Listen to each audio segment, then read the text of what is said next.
Hi and welcome to the podcast. My name is Melissa J. Scott and the podcast is called Connected.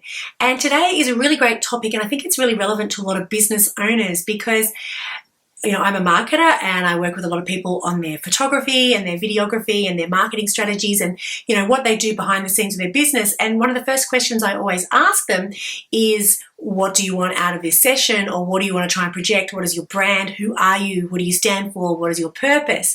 And a lot of these questions trick them up and they're not really sure why. And I've really come to notice that even with business owners, we're so busy in the do of our business and how to create great products and great services and serve our clients, we sometimes actually forget what is the core of what we do, why do we do it, and how did we ignite that passion in us in the first place. And I realized that their connection to themselves or yourself perhaps isn't as strong as what you'd like it to be. So that's what this whole podcast episode is all about. Last week we actually spoke about with a specialist, Karen Battersby, so go check that one out if you like. That was all about, what is self-love, what does that even look like and how do you get it? And today I'm sort of speaking more around, things that I've done and things that I know a lot of my clients do to help them get far more deeper connected to themselves.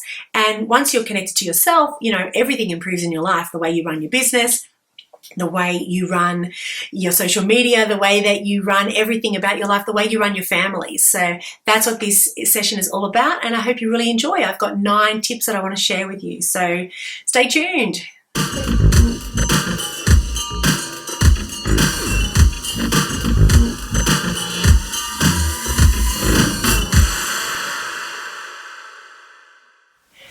So tip number 1 of how to really connect deeply to yourself is get to know yourself really well and tune in with yourself and tune in with what you're feeling and your emotions and ask yourself the question, what am I feeling right now? What do I want? Really get to actually know yourself and take a pause in your life and spend the time on getting to know yourself.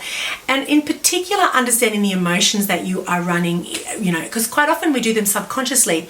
So you can wake up in the morning, you can start feeling pretty shit, because something might be on your mind. It could be something that you woke up thinking about quite subconsciously, and it's just a habit that you have. It could be that your phone actually instigated it. You might have read your emails first thing in the morning, or you might have checked social media and it might have given you some kind of weird feeling, or you might be running an old story from something that happened the night before. So you're unconsciously running an emotion inside of you, which you don't even realize that you are, and it's ruling your life because, and this blew me away when I first learned this, emotions should actually only last for 90 seconds. That's actually a scientific fact. So when we feel an emotion, if we're actually really conscious about what it is that we're feeling and in tune with ourselves and have asked ourselves, what am I feeling right now? You stop and you pause and you reflect and think, well, what am I feeling? I'm feeling frustration because I didn't get that order out on time. Or I'm feeling disappointment because I let a client down and I wasn't able to service in the way that I really like to. So instead of sort of running that unconscious feeling all day long inside of you and not really addressing it, feel the emotion, acknowledge the emotion, feel it first, acknowledge it second, and then really accept that that's what happened. And maybe think of a way that you can sort it out, but feel it and own it and then just let it go, because you don't want to sit in these negative emotions which are really low vibrational, and these things impact you so dramatically for the rest of your day. So it's so important, particularly if you want to be in a positive mindset, that you are feeling and acknowledging your emotions and then just letting them go. So tip number 2 is to sit in silence. And this is something that can really freak some people out because there's plenty of people that don't even like to be alone. So what sit in silence means is exactly that. It means turn off the radio, turn off the music, turn off the podcast. Don't try and multitask, like listen to a podcast and do your work at the same time. Turn off the television is a huge one. I mean, how many people run unconsciously with that television on in the background the second they walk in the door at home? Keep it off. I haven't watched TV in years. I might watch a movie on the weekend or I might watch, a documentary or something like that on the weekend. But just, you don't need to have shows running. You don't need to have those distractions in your life because that's all they are. They're things that are just put in front of us, and we live in the most distracted time in history. We are getting bombarded with hundreds of thousands of messages every single day. So the more we can actually just switch that off and let our brain just be peaceful, so we can actually do the first step, which is feel the feels. We actually have to sit in silence first to actually even tap in and tune in and understand what is going on inside of us. And so many people unconsciously don't realize that we are being bombarded with so many messages that we're not letting ourselves stop, be less busy, turn off the phones, turn off the telly, turn off all those distractions, and actually tune into what you're thinking and feeling. And another way of actually turning this all off is going back to the Eastern practice of meditation, which is such a polarizing topic. When you say to people, do you meditate? You either get Camp A, which is, yeah, I meditate and I love it, or Camp B, which is, no, I can't.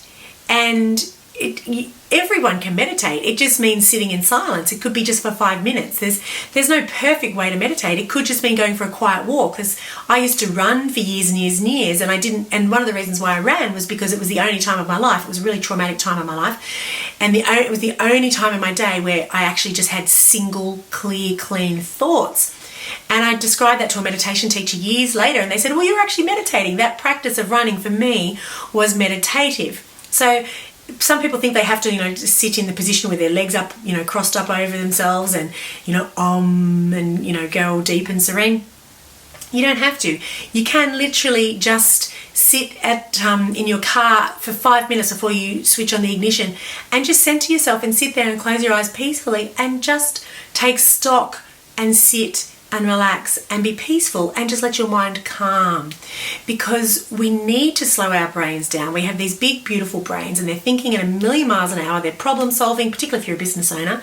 They're problem solving at a rate of knots. We're coming up with so many stories and solutions and things that we need to do and lists, and we need to really just stop to get present and conscious with actually what is really going on by quietening the mind and giving it half an opportunity to catch up with ourselves and to let some really good thoughts and really good ideas actually drop into our consciousness. So you get a lot of entrepreneurs, and when you read about them, they actually spend a lot of time sitting quietly by themselves in, could be in nature or could be in their office, wherever their Zen place is. For me, it's often in the shower, and there's some kind of thing, there's been a study done that a shower is a really great place where people do have these meditative thoughts. And you let the ideas just drop into your consciousness when you let your mind be quiet. So it's really important that you take some time during the day to quieten your mind. So I actually went and learned how to meditate with Buddhist monks at the Nantian temple down in Wollongong, which is one of the best experiences I ever had, because I was in Camp B originally, which was I can't meditate, which is just a silly belief that you've told yourself along the way. Like, of course you can meditate. Everybody can sit still for 1 minute, 2 minutes, 5 minutes, 10 minutes. And it's just practice. So the way that we did it at the temple, I'll share this with you now, was so good. We just sat there, and they just said, okay, so you sit there peacefully, you center yourself by breathing deeply, and that's another tip, by the way, so I'm probably jumping ahead, but you breathe really deeply for 3 breaths, and you're just like, it's almost like you're emptying out your lungs. And just by slowing your breath down, I did that a little bit quick because I'm a bit pumped up for doing this podcast, but you would slow that down and do it slower. Is you're slowing everything down. When you're slowing the blood flow down, you're slowing the brain down. So then you do that 3 times, and then you just count back from 10 with 3 breaths, really calmly and slowly. They don't have to be big, massive breaths, just really serene and calm and quiet. By the time you get down to 1, if you haven't, that's to really focus your concentration. So it's 10, 9 on the breath. And then if you kind of get jumbled or lose your track or skip ahead or can't remember where you're at, you've got to go back up to 10 again, because it's just you're too much in your head and you've got to try and get into your body. So, and then once you get down to 1, you should be in a peaceful enough, relaxed state that you can just go for 5 minutes and meditate. And then just try that for the first day. Just go 5 minutes. Don't make it too hard. And then if you find yourself, it's like a competition that you have to be completely brain dead and no thoughts come in. Well, that's not true. I think there was a study done that even the most accomplished meditating monk can only sit there for 7 seconds with absolutely a clean brain with no brain activity. Like, our brains are designed to work. So you will get thoughts come in and thoughts go out. You just sort of let them, it's kind of like just like waves, in the ocean. Just let it come, let it roll over you and let it go, rather than thinking or obsessing on it. And you just increase the amount of time that you do it for each day. So, you might start with 2 minutes the first day, 5 minutes the next day, do a couple of days at 5 minutes, 10 minutes, and then you work your way up pretty quickly to 20 minutes or half an hour. And it's quite amazing. Like for me, it's actually something that it's like a reward at the end of the day that I allow myself to meditate, and it's a gift to really slow down. And it's a beautiful thing to do before you go to sleep, because then you actually have really quietened the mind and you're very peaceful, you've stayed off your phone, and you actually set yourself up for a really magnificent sleep. And what I tend to find too is once you've had this meditative practice over a very short period of time, you find it a lot quicker to do the first two exercises, which is actually getting really mindful around what you're thinking and feeling, because you're getting used to slowing the brain down. So it's just like a skill set that you're learning and practicing. So it's really, really, really important that you learn how to still your mind so that you can actually tune in and understand what you're thinking and feeling and become far more self-aware. So tip number 3 I already sort of gave away, and that is actually just focus on breathing, particularly if you're in a stressful situation, or if you find yourself sitting at your desk and you're tense and your shoulders are hunched over, and these are really bad signs. It's just sit up, relax, really stretch out the spine and really stretch out your arms. Just close your eyes for a minute and then just really focus on just doing a couple of really beautiful big breaths, but from your diaphragm, like when your stomach actually expands out when you breathe in. And it's really cleansing, and you're getting a lot of the old stale air out. Oxygen is moving through your lungs, and so you're relaxing your shoulders, you're relaxing your shoulder blades, and just get some quality air in, because you can't think clearly and make good decisions if you're minimizing the amount of air that's actually flowing through your body and through your brain. So breathing is so important, and when you focus on your breath in this way, it's incredible how conscious you become really quickly and how self-aware you become. And you can actually just analyze the situation. You can get rid of all those stressful feelings. And if you're having an issue with something, or you do need to connect to yourself, it's what they talk about, getting out of your head and into your body. There's no greater way to get into your body than actually breathing, and being conscious of this thing that we do naturally. But breathing to slow down, the fast talking, and to slow down the fast thinking, and actually take that moment and that self-awareness time to actually allow thoughts to come to you.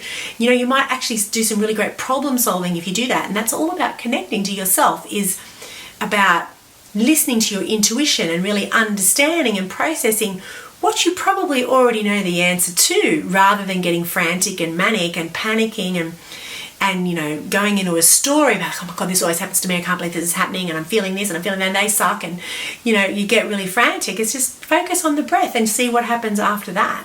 So tip number 4 on how to create a really great awareness around yourself and be more conscious in your life, and particularly self-awareness.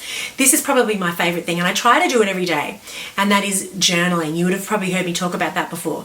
Journaling is the most cathartic, just wonderful expressions of yourself that you can do, and it is something that is so easy. Like, the answers are inside of us, particularly if you're doing all of these other things, particularly if you're meditating at really different strange times of the day. Like I said, in the shower is one of those times. You can have the most amazing thoughts, and it's called an epiphany, pop into your brain, which is actually the exact answer or the solution that you've been needing to this problem that you've had for quite some time.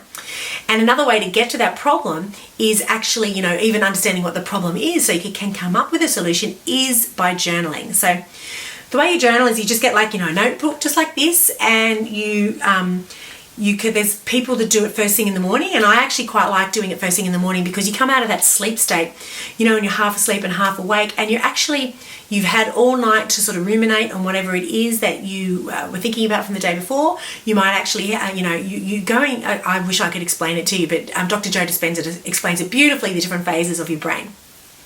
But you're in this really beautiful, open-minded, honest space in your brain where you're not really, the thinking brain hasn't switched in, you haven't tuned into social media yet, you're really just in the honest core of who you are, and you start journaling straight away. And you don't even consciously think, okay, I'm now going to think about what I want to write about, and then I'm going to write it.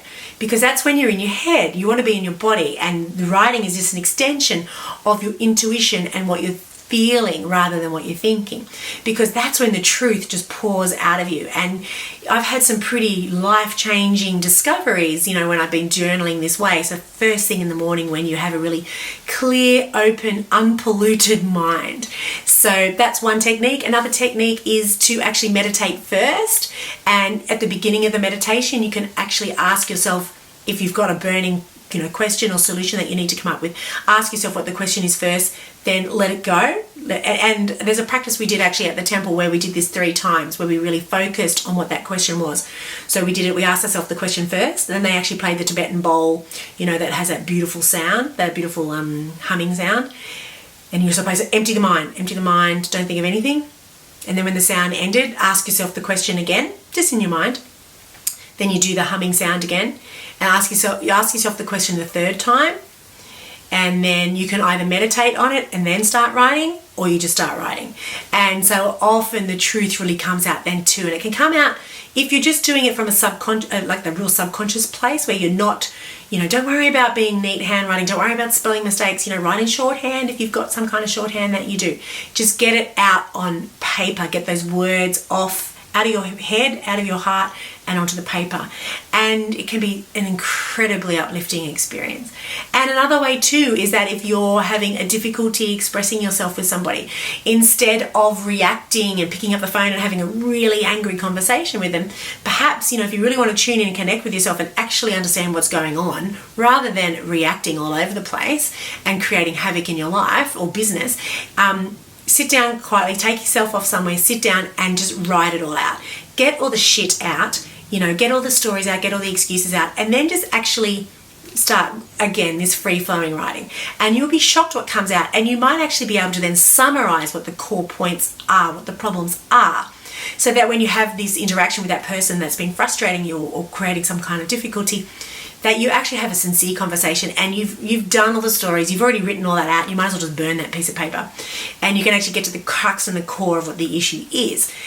I've saved myself so much heartache by doing this for many years, so I highly suggest that journaling as a way of connecting to yourself is one of the best ways to really get to know yourself and to really get to learn and grow as well.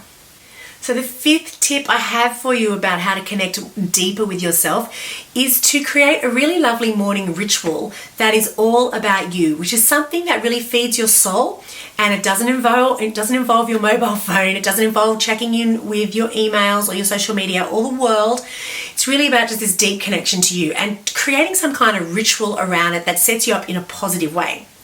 And again, I'll quote Dr. Joe Dispenza, who I'm a huge fan of and highly recommend you Google him and check him out. He talks about how our body, we're living so unconsciously that we wake up in the morning, we roll over, we do the same thing every day. And so therefore, when you're doing the same thing every day, we're like little mini computers. Like we're then, we're reaching over and grabbing our phone and looking at Facebook. We're now scrolling and looking at all these beautiful people that make us feel bad about ourselves. Right, we're going to go now into self-doubt. That's the emotion I'm now going to feel, because that's what we do every day. That's our unconscious habit.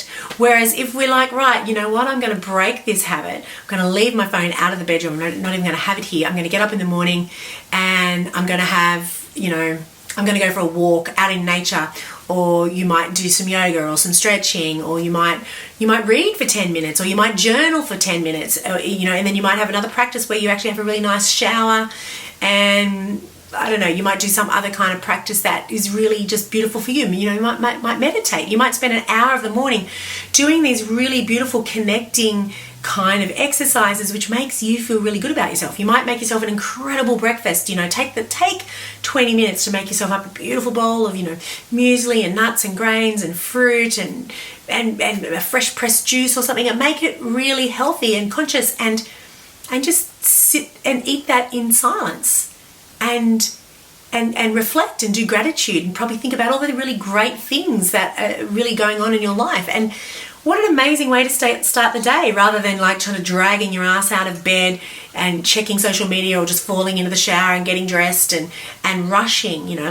Get up half an hour earlier and do these things that make you feel good, and it'll be incredible how peaceful you feel and how much more connected you will feel to yourself. And therefore, if you set that up in, like with Dr. Joe Dispenza, what he says, if you set that up in the morning, the chances of you carrying that emotion, that calm, peaceful, serene, connected, self-aware emotion throughout the day is far more likely, so that when things do come your way in the middle of the day, which are going to throw you off kilter, you are feeling a lot better about yourself, because that's how you started the day. And then when you embed that practice as something that you do every morning, and then it just becomes your new robotic state, I really feel like, life will be easier, it'll be calmer. You'll be able to meet the things that get thrown at you every day and feel a whole lot better about it. So definitely look at your morning ritual and look at ways that you can create some of these connecting exercises into it and make the time. Give yourself the time. If it comes down to that, you read 5 really positive affirmations and you repeat these over and over to yourself until you believe it, do that if that's what it is that you need to do. Journaling, again, do that if that's what you need to do. Try these exercises out, see what really resonates with you, and then create the practice around them. The 6th tip sounds so damn easy, but you'll be shocked when you think about how much we live unconsciously. So these all have a common theme, as you can tell. It's really all about getting more conscious about our thoughts and being in control of our life. And we choose what we think about. We can. And we choose how we react, and we choose how we're going to respond. But the thing is, we're living so much in this reactive state and this rush, busy state, and we're not doing the practices like meditating and journaling and connecting and breathing. So we're living so incredibly unconsciously that we're not choosing the thoughts we think, and we're not choosing the emotions that we feel. So it's really important to kind of flip this all around and understand that we are the creator of our universe, and everything that we have going on in our life right now is just a deep reflection of how we feel about ourselves and what we've chosen thus far in our life. And believe me, I've had some shitty things happen to me in my life. I'm nearly 50. I think by the time you're nearly 50, everybody's had some shitty things happen to you in your life. And so you didn't choose those circumstances, but you sure as hell choose how you respond to them. And you sure as hell choose the story that you tell yourself every single day about them. So I've shared this story a little bit, and it's poignant to share this story. So when I was 45, I was widowed very, very unexpectedly. A husband that I loved very much died of a massive heart attack. And it was horrible. It was really the worst time of my life, as you would expect. And I've had some ordinary times. So really why I share that story with you, though, is that that's when I really discovered the power of choosing how you think and feel. So I can tell you that when somebody that you thought you were going to be with forever, when they just all of a sudden die, and you've got children and dependents, and you've got to keep the machine rolling on, it's really hard. So, but you have a conscious choice how you wake up in the morning. Are you going to wake up miserable, depressed, feeling like the world let you down and screwed you over, and that people just don't understand how you're feeling, and your pain is the worst pain on the planet, and somebody might have lost their father, and that's not as severe as losing your husband? There's all this rubbish that you can tell yourself and go into a deep story. Or you can choose happiness even though you're hurting like hell. This is why I use this example, because it's an extreme example. But you can still choose to find things to be happy about. So that was the option that I took. So I chose to, and it was a stretch some days, but I did. I wouldn't get out of bed until I thought of 10 things that I was grateful for. And you know what? I had so many things to be grateful for. I had a beautiful home over my head. I had an amazing business that was keeping me afloat. I had beautiful clients that were supporting me. I had my wonderful children who I love dearly. I had my family around me being a beautiful support. I was happy and healthy myself. I was really fit. I'm still fit now, but I was really fit at the time, and I was really grateful for that because it was helping me get through the period of time. I was very lucky to have met him, and I had beautiful memories. And these are the things that I told myself every single day, and it's reprogramming. So you still, I went through the exercises. I journaled like you wouldn't believe. I meditated. I really acknowledged my feelings, felt them, and tried to let them go, not create the stories. And this is why I'm sharing this story with you now, is it's all about choice. And sometimes that choice is the hardest choice to make. But if you really want to have a beautiful life, and one that you are really enjoying and loving, and people want to be around you because you're a delight and your soul is happy, then you have to sometimes dig deep, and you have to choose that for yourself, and then you have to be that for yourself. Because whatever you manifest for yourself, it comes from your thoughts and your feelings and your actions and how you speak to yourself and the vibe that you put out to the universe. So you want to be coming from a place of love, and you want to choose love. There's only 2 emotions in the world, love or fear, and you want to be coming from the love energy to create that and have that around you. And so you need to choose that sometimes. And you really need to watch that self-talk. So I always thought I spoke really nicely to myself, but every time you might make a stuff up, even if you make a wrong turn, in the car, or oh, you drop something and you break and you go, oh my God, you idiot, or you're so clumsy. I can't believe I'm so stupid. Oh, I can't believe I did that. Oh my God, I'm so, you're listening. Your subconscious is listening to yourself, berating yourself. And I pray to God you don't talk to your kids or your friends or your family like this. So why would you speak to yourself like this? Self-talk is one of the biggest things we do wrong. So choose the language that you use, and it can feel exhausting trying to check in on yourself all the time and make sure you're doing all this right, but it is so worth it in the end, because this stuff does become subconscious at the end of the day. So really choose the language that you're using and make sure that you're speaking really kindly to yourself. So tip number 7, I sort of touched on this before, but it's worth giving its own tip to, is move your body. Get fit. Even if you really hesitate around the word fit, you don't want to be fit for some reason, just be active, move, choose to walk, park the car, like they say, 2 or 3 blocks from work or from an appointment, and just walk there, get out into nature, find time to immerse yourself and be mindful when you're outside. I've got this thing that I do. I walk my dog every night. I love walking my dog. So we walk 3 kilometers. We walk across, the bridge where we live, and I look down at the water. And every time I do that, I look at the water, and I'm really grateful that I raised my children on that river. And I run through these thoughts, and then I look at the water, and I look at the color, and I look if I can see. I'm visualizing it. That's why I'm looking down. It's beautiful. It's one of the nicest things that I love doing. I smell the air, and I look at the trees, and I listen to the birds, and I notice any little insects or new spiders or spiders' webs. Like, look for the beauty in nature and the little things. Look at the leaves and the trees. And one thing I do, which I love doing, is there's a house that I walk past, and they have the most beautiful gardenia bush. And so every time I walk past, and I walk up to the gardenias, and I smell them because it's my favorite flower. And every time I'm just so grateful that I can smell them and look at them, and that they're there, and they're a long-lasting flower. So it's the little things like that, and this stuff fills your heart. So when you're taking your mind off the busyness and the stress and your day-to-day, and you're just taking this time out, being with your dog is a mindfulness, a beautiful mindful appreciation. If you actually have a dog, they're an absolute shining example of what mindfulness really looks like, being in the moment. It's glorious. So I try to be in the moment just like she is when I'm out on that walk, and it's truly a beautiful spiritual time. And we come back, so I've got natural endorphins because my blood's rushing around my body, and so I've got the natural energy thing going on, but I've also energized from my subconscious because I've been taking in all of their beautiful surroundings and really appreciating them and showing gratitude for them. So take the time to go for a walk. And we live, if you're watching this and you're in Australia, we live in the most beautiful country. It doesn't matter where you are. You can find somewhere in this country that is beautiful. We don't have war. We don't have, poverty like other countries have. Like, we can go within a minute or 2 from our house and find somewhere nice that is beautiful and enjoy and appreciate nature. So tip number 8, I'm really passionate about as well, is do something creative. Now, obviously, I have a creative agency.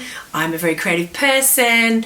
I like to, oh my God, I can list off so many things that I love to do that's creative, but I actually even found that I didn't really tap back into my creativity properly until COVID hit and we all had a little bit more time. So I run a creative agency, so I'm very busy building websites and designing and graphic design and brochures and brands and coming up with marketing strategies. It's all very creative thinking, but it's all very work related, isn't it? So as much as I'm tapping into my creativity, like, what was I actually, it was all very focused around my client and taking a lot of thinking time. So when COVID hit, I actually started drawing again, which is the most amazing mindfulness practice when you're sitting down there and it's just you and the paper and your creation and just free drawing and creating something amazing and beautiful and taking your brain away from the decision making and purely into your heart energy and into creating something that you're really proud of and just going with the flow. And it's amazing how inspiration hits you when you're doing something creative like that. So another thing that happened during COVID last year, which was a great time for so many people to discover creative things about themselves, was I started singing again. Now, singing was something I did as a massive passion back when I was, a late teenager in my early 20s, and then I let it go.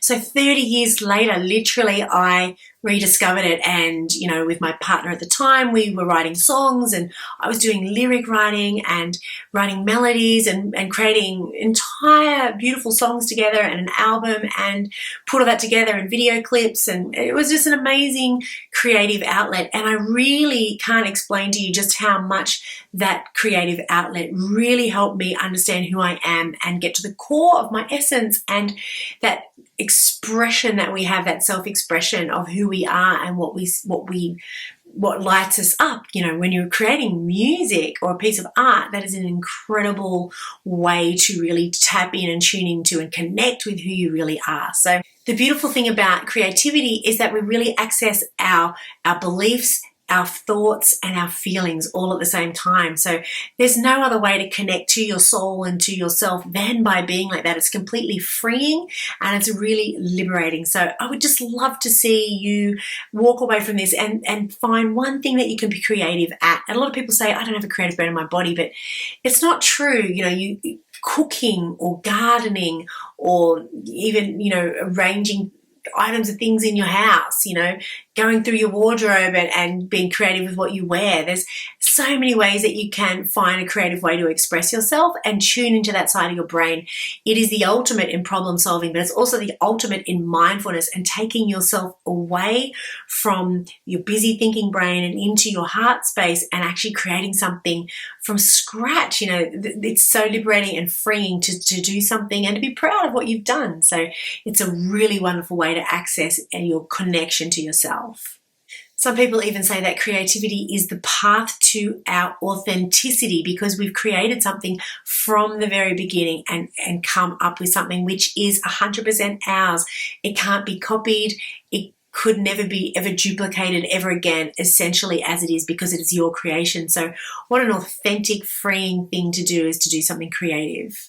And the very last tip that I have for you, tip number 9, is probably going to freak a few people out and they're going to think they're weird, but do it when no one's watching, is to look at yourself in the mirror and smile at yourself. Really look at yourself, look into your eyes, smile at yourself and acknowledge who you are, and congratulate yourself on the beautiful life that you have thus far and all the good things that you've done that you're really proud of, and do the gratitude. And then the true self-love comes from when we can actually acknowledge the darker side of our personalities and the things that maybe traditionally we wouldn't want people to know about, the things that we actually carry a little bit of guilt about, the things you have a little bit of shame about. And then just forgive yourself and love that side of yourself anyway, because it all makes up who you are, the framework of who you are, beautifully, individually, uniquely yourself, with the light and the dark, and accept who you are. And the lovely thing is with this whole exercise about connecting to yourself is that if there is something that comes up in these exercises, and no doubt there'll be something that you probably aren't keen on about yourself, instead of going into harsh judgment and criticizing yourself for that self-talk that I talked about before, where you just really get stuck into yourself, just make a conscious choice then to actually change. Because we can do that, like I spoke about before in one of the other tips, is we create our own universe. We create everything that we have is absolutely just an aspect of what we created with our thoughts and our feelings and our actions and how we feel about ourselves. So the more that we can get above ourselves like a helicopter view and actually tap into this connection with ourselves, what the whole episode is about, and understand what we're doing and why we're doing it, where it comes from and what the triggers were and what the emotions are, and analyze them and let them go, and breathe deeply into who we are and just connect with what we are and what we're doing and what we're about, we will be able to lead the kind of lives that we do, because we can then become more conscious about our choices and from that consciously choose a new future. So it's so incredibly important that we A, love ourselves, but B, connect to ourselves till we get to know who we are, the light and the dark, love and accept who we are, perhaps make a choice around anything that we want to be different, and create a new reality, because we have the power to do that. And we've got little people watching us. You might have people in your workplace, you might have family members, you might have children. People are watching us all the time. And if we can model this beautiful connectivity to ourselves, and we can model this to our communities and to our children, the world will be a better place, and we will be leading far more enlightened, intuitive and connected lives for that. So I'd love you to share this podcast episode with somebody if you think that it resonates with somebody that is maybe struggling. In particular, it's really great to, as business owners and entrepreneurs and people in management, we really do have an impact on the world with how we show up in the world. So please share this with people that you think might benefit from actually doing these exercises and getting more in tune with themselves, and then therefore they can run their businesses better and become more successful and have more of an impact and do more of this kind of work with people, so that we are more connected with each other. Because we have these phones that we are connected to 24/7, and they're amazing tools, and we think that they're connecting us with the world, but we are still in essence needing to connect to ourselves before we can even reach out and try to connect with anybody else with a meaningful message. So please share this episode with anybody that you think is going to benefit from it. Subscribe if you want to. I do a lot of marketing strategies and brand strategies with clients, and a large portion of what we talk about is exactly this stuff. It's about, what impact do you want to have on the world, or just your world. When I say the world, it could be just your world that you're operating in your small little silo, or it could literally be a global business with the world. What impact do you want to have? How do you want to show up? And what's your brand message all about? What's your unique selling proposition? What is your purpose? What is your why? You can't answer any of these questions properly unless you are connected to yourself. And this is the stuff I'm passionate about, and I can really help you uncover that in your business. So I hope you enjoyed this episode, and tune into the next one.